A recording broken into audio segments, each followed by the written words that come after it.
we're gonna replace the high pressure fuel pump today. I already took the intakes out. I could probably just remove the throttle body, leave the intake manifold in place, and looks like I can actually get in there. There's plenty of room.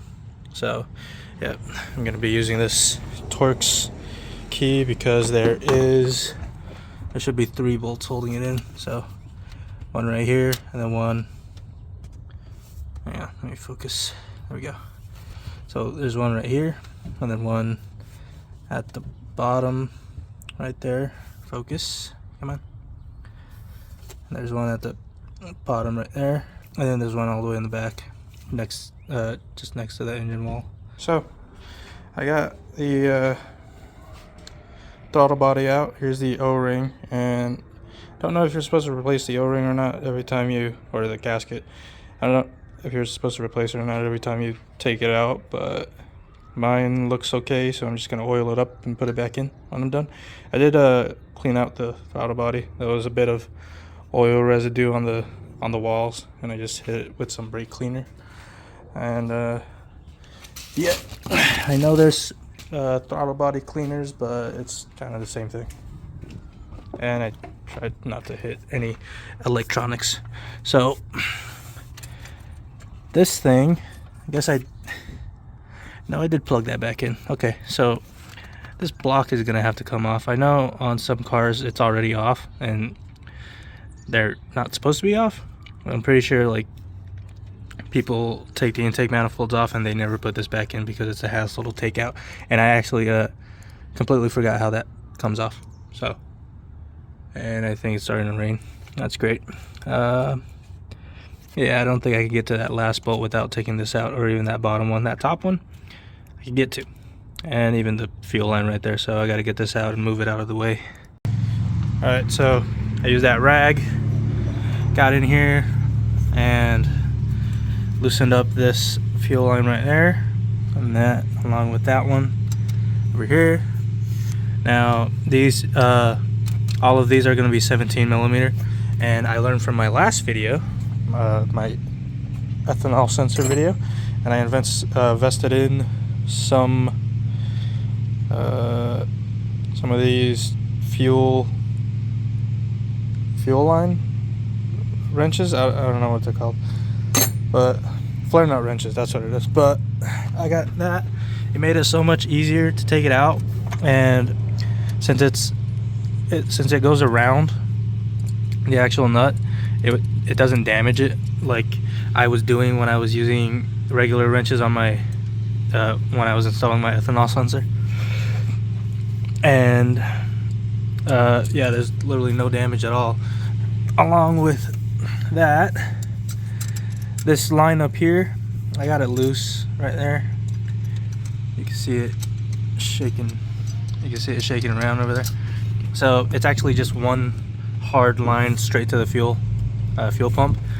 And there is a, you can't really see it. Let me get my light. Here it is.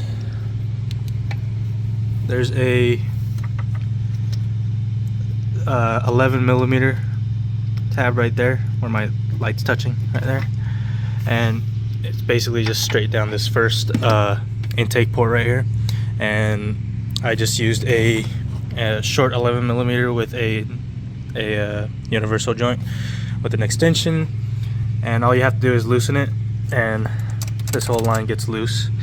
And we just need to do that to pull that line out of the fuel pump, because it goes, I see this one, because that tip part of it goes inside the fuel pump. So now that all 3 of those are good and loose, I think it's literally just taking these 3 out, and then the whole fuel pump assembly should come right out. So that's what I'm gonna get to. I fitted this in. This one is a 5 millimeter. There we go. 5 millimeter hex end on here. So come on, focus. Yep. So hex or whatever these are called, 5mm, and that fits in there nice and snug. So I'm gonna loosen bottom one, top one, and then the one in the back. I gotta see if I can reach my hand can fit in there. Just don't know how snug that's gonna be. So I'll get back with you guys on that one. Got this out. Well, I already got it out, but I got all the bolts out, and all of them were pretty easy except for the bottom one down here, and it's because I couldn't fit my Allen socket thing, hex key thingy in here, because this gets in the way, and this plunger or whatever it's called gets in the way of it. So what I did was I just grabbed an Allen key and just manually turned it, and then manually got it out by hand. So that was more of the not complicated at all, but it would be would have been the most complicated part of this entire removal. Actually, the other two were pretty easy, and that just comes off like that. Now I already unplugged it off camera, and there you go. I'm gonna go inside before I get wet. Okay, so there's oil in there. I don't know if there's supposed to be oil in there. I think there is, because it is driven off the gear, and it goes right behind the vacuum pump. I'm gonna put it up here. Okay, so basically you want this one to be exactly the same, in the same position. The other one, I'm gonna spin this just to see how that spins. It spins actually pretty freely. It's not tight. Okay, so that went in. It's about like that. Alright, I got it installed. It was a little more complicated than the uninstalling it, pretty much, because getting that bolt in the back, you don't want to, you know, lose grip of it, and then it falls down in the middle, and you got to get the whole thing out again. Well, although I think you could just fit your finger in there and grab it, but it is aluminum, so you can't really grab it with a magnet. And it's raining now. That's great. Cool. It is in. I did leave the caps on, as you can see. That's just to prevent any residue from my hands or anywhere else from getting into the fuel pump during installation. I did have to rotate that gear end a little bit to get it to slide in. I forgot to mention when I was uninstalling it, this fuel line right here, it was a little complicated because the vacuum canister lines got in the way of the I have it hooked up, but of my flare nut wrench to get in there very easily. So what I did was I pulled it back and then got my wrench in there, loosened it up, and then I just used a regular 17 open-ended wrench to unscrew it the rest of the way, and that was pretty simple, just like that. And when I installed the fuel pump, I don't know if we're supposed to tighten it in like a star type pattern way, but all I did was I snugged each of them up and then just snugged them up over and over again in a circle, just to get it to sit flat, hopefully. But I'm not sure if you're supposed to or not, but I did it anyways just to stay safe. And I did wipe off a lot of the fuel and oil that was down here, along with all the, you know, road junk and stuff.